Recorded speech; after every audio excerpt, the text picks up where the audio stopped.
ネット上で洗脳された集団によるめった刺し殺人。人気のない公園へ誘い出された男性への理不尽な殺意とは。2012年5月、韓国ソウル、1日2日の月始め、10代の若者が立て続けに逮捕されました。逮捕されたのはまだ高校生の少年イとその仲間の男子大学生。2人はネット上で知り合った男性の首を電気コードで絞めた後、ナイフで40箇所以上をめった刺しにして殺害。遺体は臓器が飛び出した悲惨な状態で発見されたんです。一方、取り調べを進めていた警察は犯人から聞き出した情報について怪げそうに話し合っていました。高校生の少年は被害者と3回ほどしか会ったことがないようです。大学生の男の方は初対面だと。そう、遺体の状態から相当な恨みがあると考えられた犯人と被害者には実はほとんど面識がなかったんです。それにもかかわらず、なぜ被害者はそれほどまでに凄惨な殺され方をしたのか。それは犯人の少年が闇サイトで洗脳されていたから。見ず知らずの男性をめった刺しにした少年。彼が利用していたそのサイトで一体どんなやり取りが交わされていたのか。男性は誰よりも大切に思っていた女性によって裏切り者に仕立て上げられていたんです。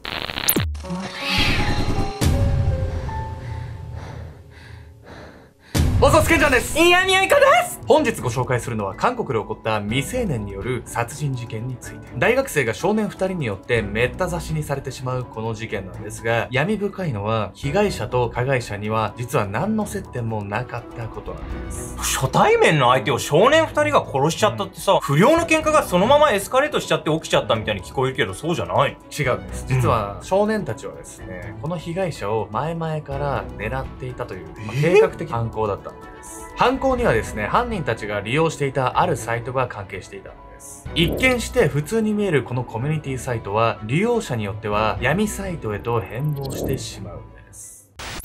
資料カフェ。2012年4月30日、韓国ソウル、新町駅付近の公園は何人もの捜査員が集い、物々しい空気に包まれていました。一体誰がこんなひどいことを。公園の近くの草むらで亡くなっていたのはキムという男子大学生。彼は電気コードで首を絞められた挙句40回以上もめった刺しにされていたんです。遺体は臓器が飛び出した見るも無残な姿になっていました。警察は近隣の監視カメラを確認し、その日のうちに容疑者を特定。翌日、翌々日にかけて2人の少年が逮捕されることに。逮捕されたのは高校生のイとその仲間の男子大学生。奇妙なのは2人が被害者キムとはほとんど初対面だということ。それにもかかわらず高校生のイはキムについて当然かのようにこう語ったんです。殺したのはあいつが危険人物だからです。どこにでもいる男子大学生のキムを危険人物と断じるイの目つきは明らかに常軌を逸していました。彼はあるサイト上のやり取りをきっかけにキムを完全な異常者だと信じ込んでいたんです。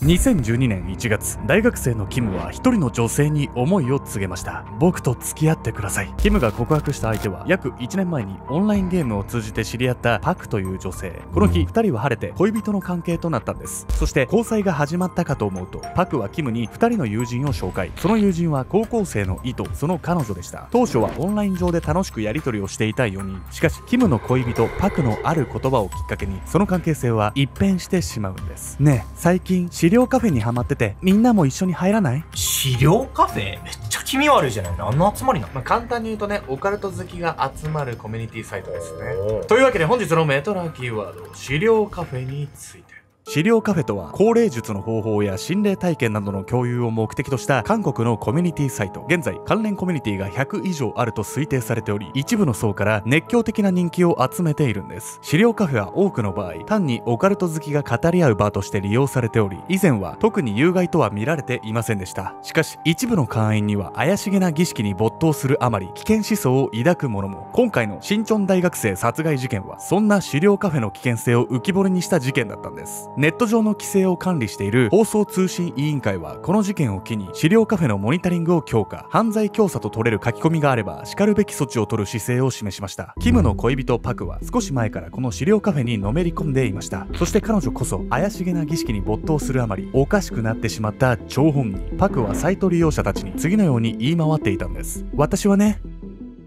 本物の魔女なの。悪霊界で認められた私は霊魂を呼び寄せることもできるし、治癒魔法だって扱えるわ。傍から見ればバカバカしく思えますが、パクは資料カフェの一部のメンバーからチヤホヤされ、完全に有頂天になっていました。一方、キムはパクに誘われ、何気なく資料カフェに入会したものの、その場の雰囲気に嫌悪感を覚えるんです。このままこのサイトにいたらやばいぞ。なんかただ単にさ、ネット上の遊びで自分は魔女だとかってね、宣言してるぐらいなら何にも思わないけどさ、キムの反応を見るにマジでやばい雰囲気そうじゃない？こういうサイトってね、集まる利用者によって結構雰囲気変わっちゃいますからね。ここからキムは恋人のパクをどうにかそのサイトから抜けさせようとするんですけれども、その行動があだとなってしまうんです。罵声の中で恋人のパクの誘いで資料カフェに入会したものの、キムはその場の雰囲気に異様なものを感じ、すぐに退会。そしてパクのこともサイトから抜けるように説得しようとするんです。最近なんだかおかしいよ、あのサイトには関わらない方がいい。しかしサイト内でチヤホヤされていたパクが簡単にその言葉を受け入れるはずもなく、2人は衝突。私の趣味まで強制しないでよ。言い合いになった2人はまだ付き合って間もないにもかかわらず別れることになってしまうんです。そして問題となったのは恋人パクのこの後の行動。キムは優しい人だと思ってたけど、付き合ってみたらとんでもない男だったわ。そう、パクは自分が夢中になっている資料カフェを否定されたことに腹を立て、仲間内でキムについてあることないこと悪口を言いふらすように。この頃には高校生のイやその彼女もパクを持ち上げるようになっていたため、彼女の考えに同調し、キムへの批判はみるみるヒートアップ。資料カフェのメンバーの中でキムは完全に悪人として扱われるようになっていきました。振られた相手を悪く言うってさ、よくある話じゃない。でもこのサイトに限って言えばなんかあんまり良くないわよね、これ。なんかカルト宗教みたいなね、要素を呈してますよね。なので教祖とも言えるパクが言い出せば、みんながね、キムを目の敵にしてしまうんです。以降、パクの取り巻きによるキムへの批判はエスカレートしていき、キムは高校生のイと SNS 上で衝突を繰り返します。偉そうに彼氏面してパクをサイトから抜けさせようとしたらしいな。あんまりしつこく文句言ってくるようなら、お前とお前の彼女の個人情報ネットにばらまくぞ。単に仲間内で悪口が盛り上がっただけではなく、キムが熱くなってしまったこともよくありませんでした。以降も元カノのパクやイたちは専用に鍵付きのチャットルームを作成し、その中でキムを危険人物と罵るように。激怒したキムは高校生のイに200回以上もメッセージを送信。お互いがお互いを罵り合い、事態は収拾がつかなくなっていったんです。そんな両者の睨み合いが続く中、迎えた2012年4月24日、元カノのパクはブログに次のような投稿をするんです。キムなんか死ねばいいのに。キムが完全に敵に仕立て上げられたその空気の中、教祖のようになっていた彼女が発する一言の効果は絶大。高校生のイは彼女の目的を果たすため TikTok で協力者を募集するんです。その募集に乗ったのが一人の男子大学生。イに送ったメッセージの中で彼は確かにこう言いました。俺に任せてくれ。俺は過去にも人を殺したことがある。実はこの言葉は全くのハったり、男はごく普通の大学生でしたが、界隈で話が盛り上がっているのを見て、名乗り出ればネット上で目立つ存在になれると思ったのかもしれません。ネット上で教祖のように振る舞うパクと、彼女を持ち上げるあまりキムを完全に敵とみなしているイ、そして目立ちたがり屋の大学生と感覚の狂った面々が集まったことで、事態は最悪の方向へ向かってしまうんです。パクはさておきさ、高校生のイに関してはキムとほとんど会ったことないでしょ。会ったことない人ネット上のやり取りだけでさ、ここまで憎めぬものかしら。ちょっと異常すぎない？コミュニティ内のね、具体的な会話はわからないんですけれど、このネットでもリアルでも、なんか仲間がね、なんかある特定の一人の悪口ずっと言ってたら、自分の頭の中でね、なんとなくその人が悪者になるってイメージってできちゃいますよね。そしてパクやイに殺意が湧いてくる中、何も知らないキムはまた別のことを考えていたんです。すれ違う思い。高校生のイや新しく仲間に加わった男が犯行計画を立てる一方、元彼のキムは自身のブログに次のような内容を投稿していました。本当にごめんなさい。カッとなってしまって思ってもないことを言ってしまったかもしれない。そう、キムはパクやイたちとの関係を修復しようと考えていたんです。この後キムは高校生のイに会って話がしたいとメッセージを送信。それは謝罪のためでもありましたが、キムが一番に気になっていたのはやはり元カノのパクのことでした。別れることにはなってしまったけど、やはりパクにはあのサイトにいてほしくない。こうして迎えた2012年4月30日、キムはパクや高校生のイと約束を取り付け、現場の新町へ向かうんです。彼のリュックの中にはオンラインゲームが好きだったパクのために用意したパソコンのアップグレード用のグラフィックカードが入れられていました。プレゼントまで用意してたのに殺されちゃうの、キムは。ネット上ではね、喧嘩みたいなことになってても、リアルで会えば分かり合えるっていうね、そういうのってあると思うんですよ。そういう考えをね、持ってたのは実はキムだけだったんです。夜7時半、キムは新チョンのグルメ横丁で高校生のイと合流。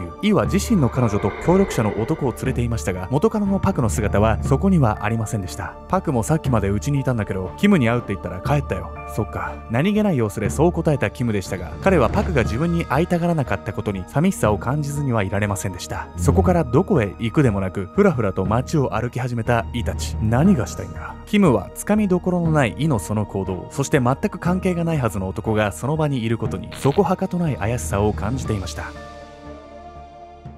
2012年4月30日の夜8時13分、高校生のイと協力者の男はキムを最後尾に引き連れ、新チョン駅近くの公園へ続く石段を登り始めた。不安を覚えたキムは友人に SNS でメッセージを送る。なんか怪しい。人気のない公園に誘い込まれるその状況。何よりイの彼女は公園に入らず、まるで見張りでもするかのように辺りを見回しながら待っている。その違和感を感じた時点で引き返さなかったことがキムにとっては運の尽きだった。このゲス野郎がよくも散々悪口言ってくれたな。公園の奥へたどり着いた時、口火を切ったのは高校生のイ。その手には鈍く光るナイフが握られていた。不審に思っていたものの、あまりに唐突に取り出されたその凶器に焦ったキムは必死でイを落ち着かせようとする。ちょっと待ってくれ、説明させてくれ。何かを見せようとノートパソコンを取り出したキム。その時だった。背後にいた協力者の男は隠し持っていた電気コードで思い切りキムの首を締め上げる。そして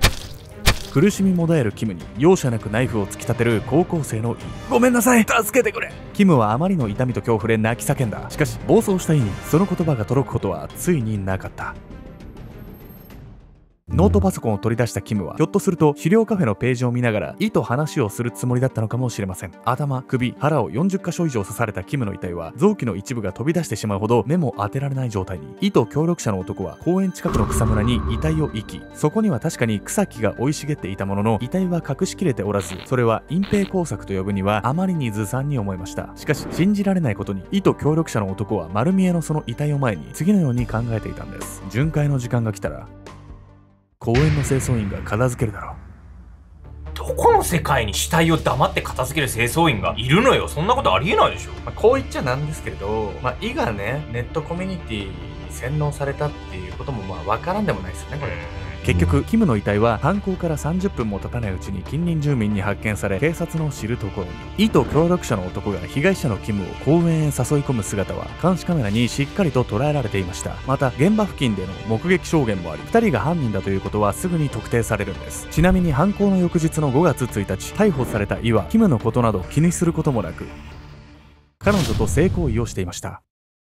5月2日には警察はイに協力した男のことも逮捕。2012年10月24日、イと協力者の男には懲役20年の刑が下されます。少年法を加味した上で異例のその判決は、ただネット上で口論になっただけの相手を殺してしまった少年の愚かさを物語っていました。このほか犯行に加担したイの彼女は懲役7年から12年、先導したパクには懲役7年の刑が下されています。この事件において犯人が被害者遺族に支払うことになった賠償金の額は、葬儀代や慰謝料、被害者が生きていた場合の生涯の収入を加味した約5200万円。すでに成人していた元カノのパクと協力者の男に関しては出所後自分で支払う義務がありますが、未成年のイとイの彼女に関しては家族の負担となります。教祖のように振る舞うパクに巻き込まれ、数回しか会ったことがない相手を刺殺してしまった高校生のイ。彼の動向を見るに、イは殺人を促したパクの異常性を全く理解していませんでした。傍から見ればバカらしく思えるネットコミュニティのやり取りも、物を知らない少年からすればそれが世界の全てに見えてしまうこともあるのかもしれません。現代において一般生活とネットを切り離すことはもはや不可能。あなたは一見普通に見えるサイトの裏に潜む闇からどうやって子供を守りますか？おさすけんちゃんです。にゃみゃみかってな。オンラインサロンの秘密結社アルゴメトリーも公開してから数ヶ月が経つんですけども、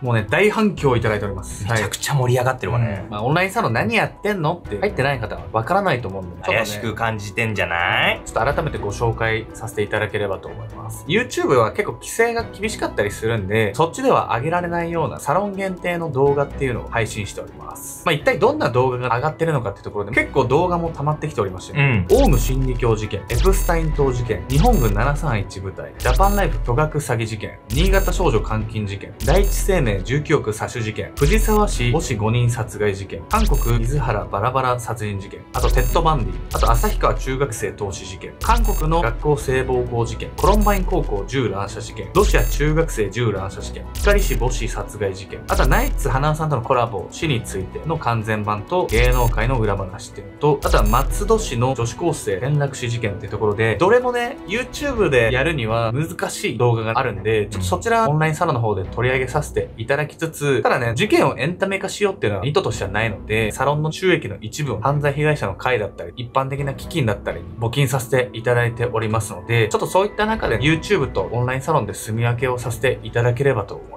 す。それ以外にもね、サロン限定のライブ配信だったりとか、僕とかヤミコさんとオンラインで1対1で話せるワンオンワンだったりっていうのもありますので、もしね、僕らと話してみたいとか、個人的にこういうのでちょっと人生悩んでるんですよねっていう方にはね、非常に好評をいただいている企画でもあるので、興味あればぜひ参加いただければと思います。あとは最近で言うと、東京でオフ会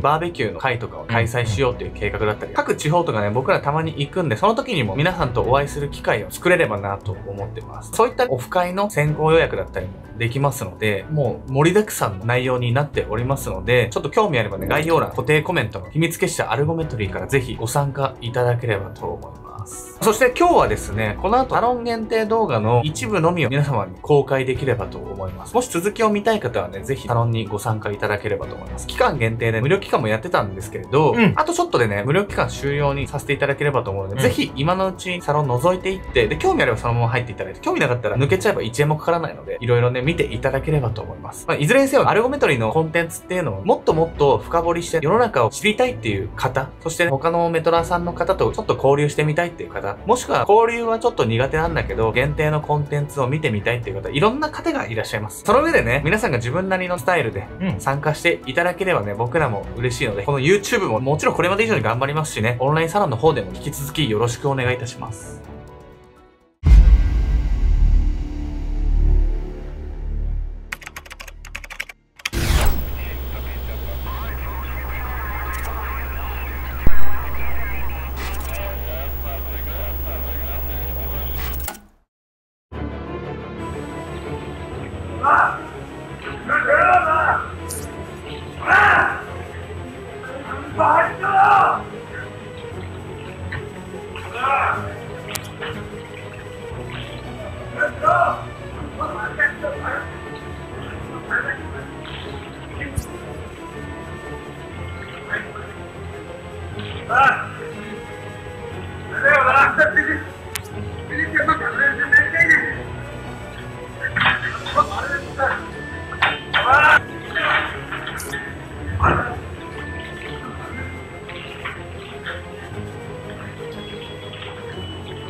取り調べ中に白目を向き変死してしまった被疑者。留置所で彼に与えられた行き過ぎた罰とは。2017年3月15日、東京都千代田区。午前11時前、東京地方検察庁の取り調べ室には新宿署から護送されてきた一人の男性が。男性の名前はアルジュン・バハドゥール・シンさん。この2日前、他人のクレジットカードを所持していたために占有物横領罪の疑いで逮捕されたネパール人の移民労働者でした。アルジュンさんの取り調べを担当した検察官は彼に気の毒そうな目を向けて言いました。片手だけ拘束を外しましょう。そう、アルジュンさんはこの日の朝、留置所内でトラブルを起こし、両手足を拘束された状態。自分で歩くことも許されず、車椅子で取り調べ室まで運ばれてきたんです。付き添いの警察官は検察官の指示に従い、アルジュンさんの手錠を片方だけ外します。次の瞬間、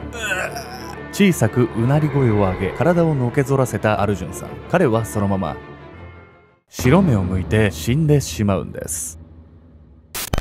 取り調べの最中、白目を向いて変死してしまった外国人の男性。留置所での警察の振る舞いは果たして適切だったのか。家族のために海を渡った男性は悪どい日本人たちに利用されてしまっただけだったのかもしれないんです。